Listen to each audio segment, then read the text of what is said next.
ايش اللي جالس يسويها الهلال في الدوري؟ الهلال وصل لليفل عالي، لليفل خارق، صعب انك تواجه الفريق ذا.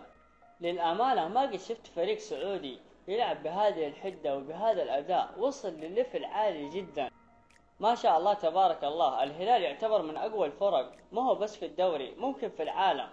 والنصر يمتع ويبدع ويستمر في ملاحقة الهلال المتصدر، ويتمنى أي تعثر للهلال عشان يقلص الفارق النقطي بينهم. للأمانة النصر ممتع للعين من الناحية الفنية والتكتيكية في الملعب. والسيتي بطل لكأس العالم للأندية بعد ما اكتسح فلومينيسي ب4 أهداف مقابل لا شيء. وشفنا كيف فلومينيسي كان ضعيف جدا في الملعب، والسيتي قدر يكتسحه في الملعب فنيا وتكتيكيا في كل أجزاء المباراة وفي كل تفاصيل المباراة. وفوق كذا السيتي قدر ينتصر بأقل مجهود. وقبل أن نتعمق يا حبيب قلبي، صلي على سيد البشر حبيبنا محمد، اللهم صل وسلم عليه وزيد وبارك. نجيب الهلال قدر يكتسح نادي أبها ب7 مقابل لا شيء. للأمانة الهلال وصل لليفل عالي، لليفل مرعب، ما شاء الله تبارك الله، جالس يكتسح الجميع في الدوري.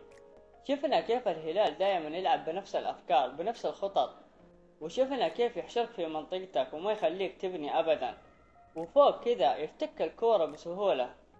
للأمانة الهلال فريق جبار بكل معنى الكلمة، وشفنا كيف الهلال يلعب كمنظومة في الملعب وقادر ينظم جميع خطوطه في الملعب، وصعب جدا انك تسجل عليه.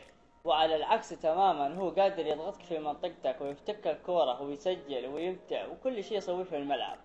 والأدهى من كذا الهلال قادر يبني لعب على أي خصم في الدوري، سواء لعبت عليه ضغط عالي أو ضغط متوسط، إلا أنه قادر يبني من الخلف. للأمانة كل اللاعبين اللي في الخلف قادرين يبنون اللعب بشكل سلس وبدون أي صعوبة.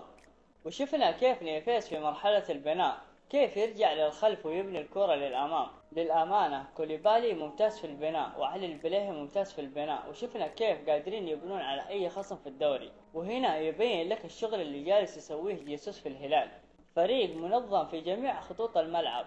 واللي عجبني سافتش والتحركات اللي يقوم فيها في الملعب. صحيح جيسوس جالس يلعب سافتش في المحور، لكن معطيها الحرية في الزيادة العددية، وهذه هي النسخة المرعبة اللي يمتاز فيها سافتش. والأفضل من كذا قادر يوظف نفسه للمجموعة، يسجل ويصنع ويكسر الخطوط بلمسات بسيطة جدا. للأمانة الهلال مرعب بكل معنى الكلمة.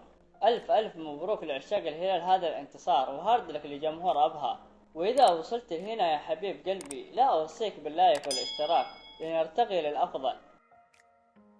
نجيب النصر.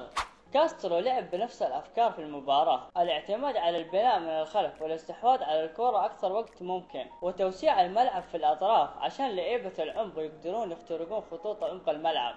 وشفنا كيف النصر ينقل الكرة من الأطراف للعمق بسرعة عشان يقدروا يهاجموا المساحات اللي يتركها لاعبين الاتفاق. ما شاء الله تبارك الله، النصر تبغاه في تسديدات موجودة وبشكل عالي جدا. وشفنا كيف تيليس سجل الهدف الأول على الطاير في تركاية بسيطة جالس يشتغل عليها كاسترو في المباريات، الاعتماد على بروزوفيتش وفوفانا بالضغط العالي على محاور الخصم في حال البناء.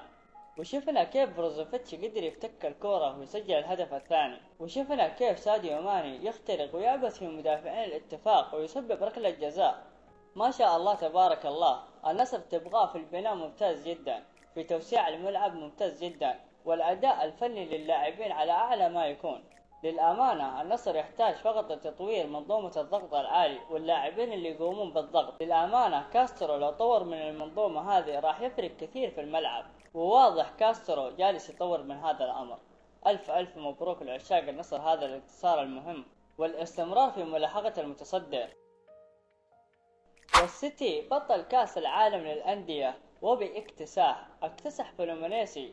وشفنا كيف لاعبين فلومينيسي أبدا ما هم قادرين يواجهون لعيبة السيتي.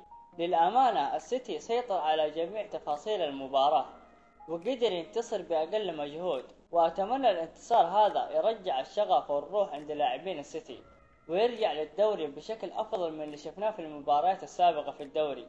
ألف مبروك لعشاق السيتي هذه البطولة المهمة. وختاما يا حبيب قلبي لا أوصيك باللايك والاشتراك لنتطور للأفضل وليوصل لأكبر عدد ممكن، واللي ما شاف الحلقة السابقة يشوفها من هنا. والسلام عليكم ورحمة الله وبركاته.